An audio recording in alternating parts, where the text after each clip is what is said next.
I spilled wine on the CEO's fiancée, and he looked at me and said, "You're the one I choose." It all happened so fast.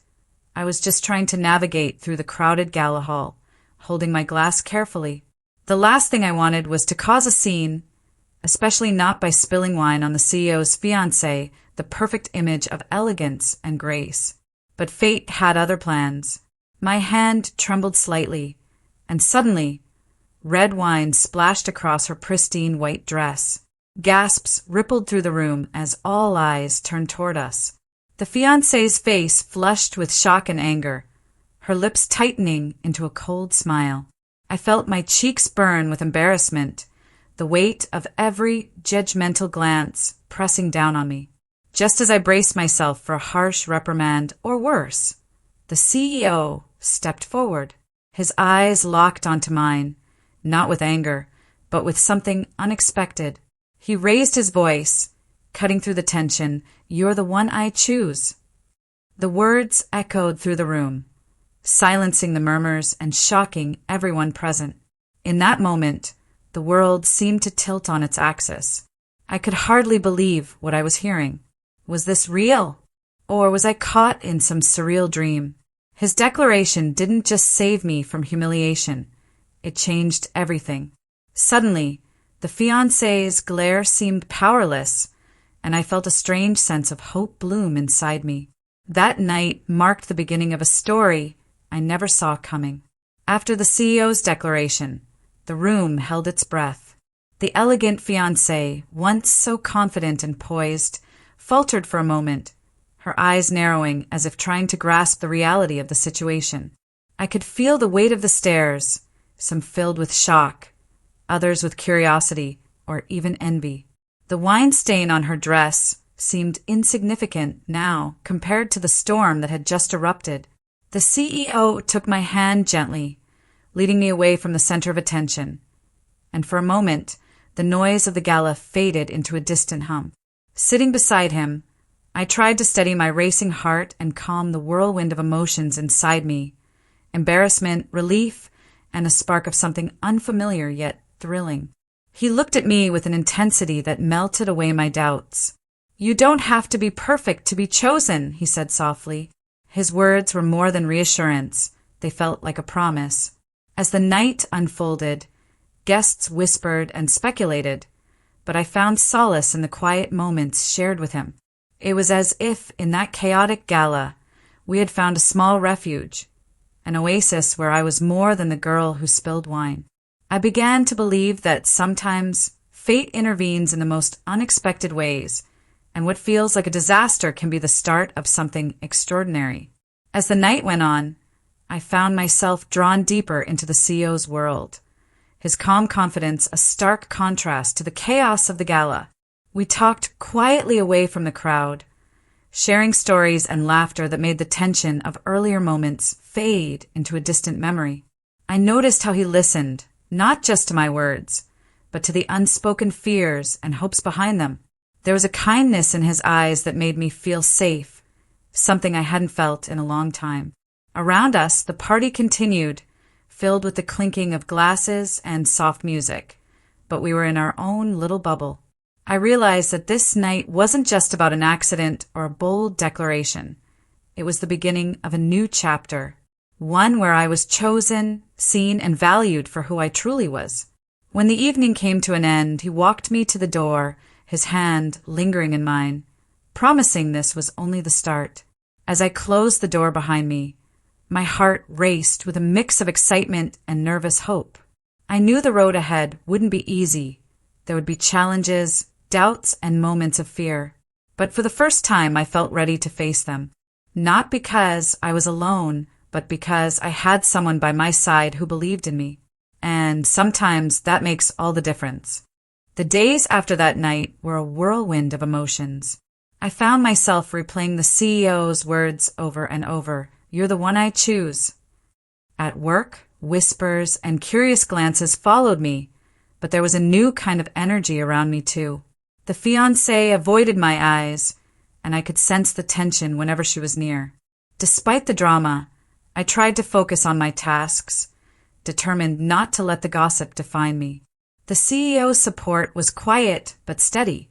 He included me in meetings and sought my opinions, making me feel valued in ways I hadn't before. One afternoon, he surprised me with an invitation to a quiet dinner, away from the buzz of the office. We talked about the gala, the awkward moments, and the unexpected connection that had sparked between us. His honesty and warmth made me lower my defenses, and for the first time in a long while I felt a spark of hope. I realized that sometimes the most chaotic moments lead to the most beautiful beginnings. That dinner wasn't just a date. It was the start of a journey where I could finally believe I was worthy of love and respect. As the night ended, I walked home with a fluttering heart, ready to see where this new path might lead. As the days passed, the whispers around me grew louder, but I found strength in the CEO's quiet support. He continued to stand by me in subtle ways, defending me in meetings, offering opportunities to shine, and reminding me of my worth when doubts crept in. The fiancé's cold stares became more frequent, but I refused to be intimidated. Instead, I focused on proving myself through hard work and integrity.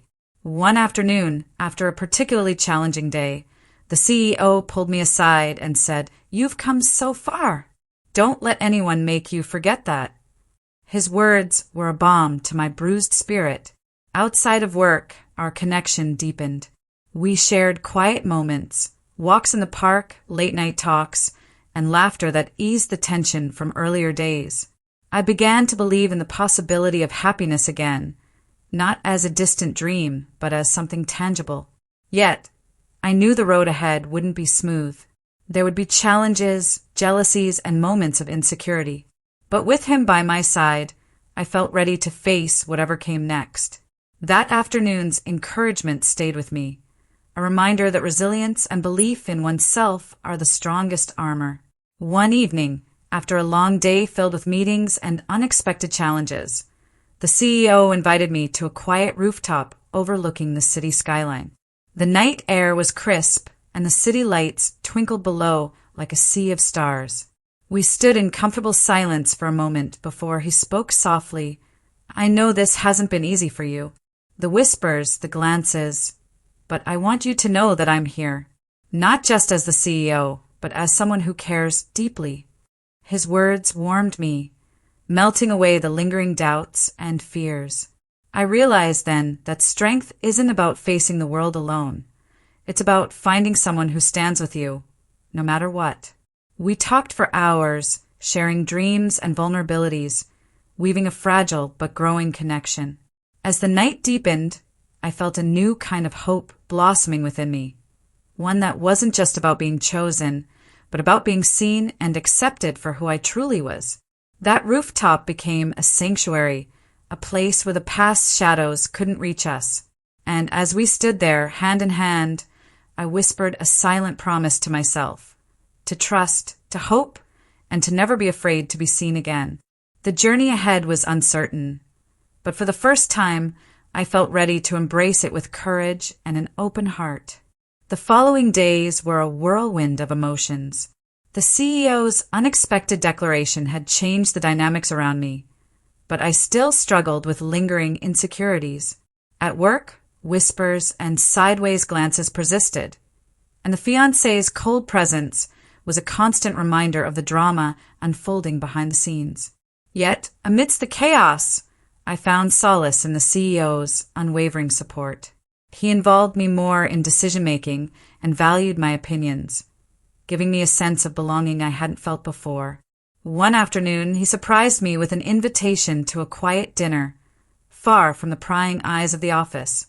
We talked openly about the gala night, the embarrassment, the tension, and the strange connection that had blossomed between us. His honesty and kindness chipped away at my defenses, allowing me to see the possibility of something real. For the first time, I dared to hope that I was worthy of love and respect. That dinner marked the beginning of a new chapter, one filled with cautious optimism and the promise of growth. As I left that evening, my heart fluttered with a mixture of excitement and nervous anticipation. I knew the road ahead would be challenging, but I felt ready to face it, knowing I wasn't alone anymore. As the days passed, our relationship grew stronger, rooted in trust and genuine understanding. The CEO continued to support me in both professional and personal ways, making me feel seen and valued beyond the office walls. We shared quiet moments away from the spotlight, walks through the city streets bathed in neon lights, conversations that stretched into the early hours, and laughter that eased the weight of past hurts. Yet, the journey wasn't without its challenges. Jealous glances from the fiancé and whispered rumors tested our resolve. But each obstacle only strengthened my belief in what we were building together. One evening, as we watched the city skyline from his rooftop, he took my hand and said, "No matter what happens, I want to face it all with you." Those words became a beacon of hope, a reminder that love isn't perfect, but it's real and worth fighting for. With him by my side, I felt ready to face the uncertainties ahead, embracing the messy, beautiful journey of love and resilience. And though the future remained unwritten, I stepped forward with courage, knowing that this time I wasn't alone. One chilly evening, the CEO invited me to his rooftop, where the city lights glittered like stars scattered across the night sky. The cool breeze brushed past us as we stood side by side, wrapped in a comfortable silence that spoke volumes. He turned to me with a gentle smile and said, "Life isn't about avoiding storms but learning to dance in the rain. I want to be there for every moment, sunny or stormy." His words resonated deeply, filling me with a warmth that melted away years of doubt and fear. We talked for hours, sharing dreams, fears, and the vulnerabilities we'd kept hidden. In that moment, I realized love wasn't about perfection. It was about presence, understanding, and unwavering support. The rooftop became our sanctuary, a place where past wounds softened and hope blossomed. As the night wore on, I felt a strength growing within me, the courage to face whatever came next with an open heart. Holding his hand, I whispered a silent promise to myself to trust again, to embrace vulnerability, and to never let fear dictate my story. That night marked not just a turning point in our relationship, but a rebirth of my own spirit. With him by my side, I was ready to step into the future, uncertain but hopeful, knowing that love, in its imperfect glory, was worth every risk. The days that followed that rooftop night were filled with a mixture of excitement, uncertainty, and quiet determination. Although the whispers and curious glances at work hadn't completely disappeared, I found myself growing stronger, bolstered by the CEO's unwavering presence. He began introducing me to his close friends and family, standing proudly beside me as if to say, "This is who I choose." That simple gesture gave me a sense of belonging I had never experienced before, and the world outside the office no longer felt so daunting when he was near. We spent many afternoons walking through gardens just beginning to bloom, sharing dreams and fears beneath cherry blossom trees, a poignant symbol of renewal and hope in our culture. Yet, despite the deepening bond, moments of doubt and anxiety still found their way into my thoughts. The fiancé's cold, piercing glare haunted some of my quietest moments, a reminder of the battles yet to be faced. But each time uncertainty threatened to overwhelm me, the CEO's gentle words and steady hand anchored me. One spring afternoon, as petals drifted softly around us, he looked at me and said, "No matter what happens, we face it together." Those words became my anchor, my source of courage in the storm. I realized then that life isn't about waiting for perfect moments, but about creating them with the people who truly see and accept you. And with him by my side, I felt ready to write a new story, one filled with hope, love, and the courage to face whatever the future might hold. As the weeks unfolded, our connection deepened in quiet, meaningful ways. The CEO wasn't just a powerful figure in the office. He became my confidant, my partner, and my anchor. We shared simple moments, a walk through the city streets glowing under neon lights, a quiet dinner where laughter eased the tension of past struggles, and late-night talks where fears and dreams were laid bare. But the path wasn't always easy. The fiancé's cold stares and whispered rumors lingered, reminding me that our journey was far from smooth. Yet, each challenge only strengthened my resolve. The CEO's support was unwavering. He reminded me daily that my worth wasn't tied to others' opinions, but to the person I was becoming. One evening, as we watched the city lights twinkle from his rooftop, he took my hand and said, "No matter what comes, I want to face it all with you." Those words became a beacon of hope, a promise that love isn't perfect, but it's real and worth fighting for. I found myself opening up in ways I hadn't before, learning that vulnerability isn't weakness, it's courage. Each day with him felt like a step forward, a new chapter unfolding with possibility and strength. And though the future remained uncertain, I embraced it with hope, ready to face whatever came our way, together. One chilly evening, we found ourselves alone on the rooftop again, the city lights sparkling beneath us like distant stars. The past, the rejection, the doubts, the fears felt lighter, softened by the trust and love we had cultivated. He turned to me, his eyes reflecting the glow of the skyline, and said softly, "You've changed my world." His words stirred something deep within me, a recognition of the journey we had traveled together. I realized that love wasn't about grand gestures or flawless moments. It was about showing up day after day, choosing each other even when life was messy and uncertain. We talked for hours, sharing hopes and fears, and dreams still waiting to be fulfilled. That rooftop became our sanctuary, a place where scars softened and hope blossomed. As dawn crept over the horizon, I felt a strength growing inside me, the courage to face whatever came next with an open heart. Holding his hand, I whispered a silent promise to myself, to trust again, to embrace vulnerability, and to never let fear silence my voice. That night marked not only a turning point in our relationship, but a rebirth of my spirit.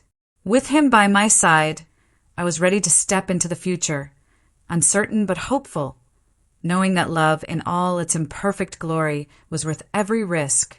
Months later, life settled into a rhythm both familiar and new. Kai Jr.'s laughter echoed through the apartment like a warm light breaking through gray skies. Watching him learn to crawl and take his first steps filled me with a quiet joy I hadn't known before. The CEO and I maintained a cautious distance, communicating mostly through shared care routines and occasional texts about appointments and supplies. One evening, as he held our son without hesitation for the first time, his eyes softened, and he said, "I don't want to miss any more moments." I nodded, understanding that healing isn't a straight path. It's messy, slow, but possible. I still carried scars, the loss of my job, the betrayal, the loneliness of those early months, but now I carried hope. Hope that my son would know his worth isn't defined by others' mistakes. Hope that he'd grow up seeing a mother who fought, not just for him, but for herself. One day, Kai Jr. will ask about his name, and when he does, I'll tell him everything, not just the pain, but the love, complicated, imperfect, and fiercely real, that made him who he is. Because in the end, it's not how a story begins, but how it's told. And I'm ready to tell ours with honesty, strength, and a voice that will never be silenced. One quiet afternoon, while Kai Jr. napped, I found myself scrolling through old photos on my phone. Pictures from before the pregnancy, candid moments with Kai at work events, blurry shots from company parties where we smiled but never spoke about what was happening beneath the surface. I realized how much of my life had been compartmentalized, hidden away in folders and memories I rarely revisited.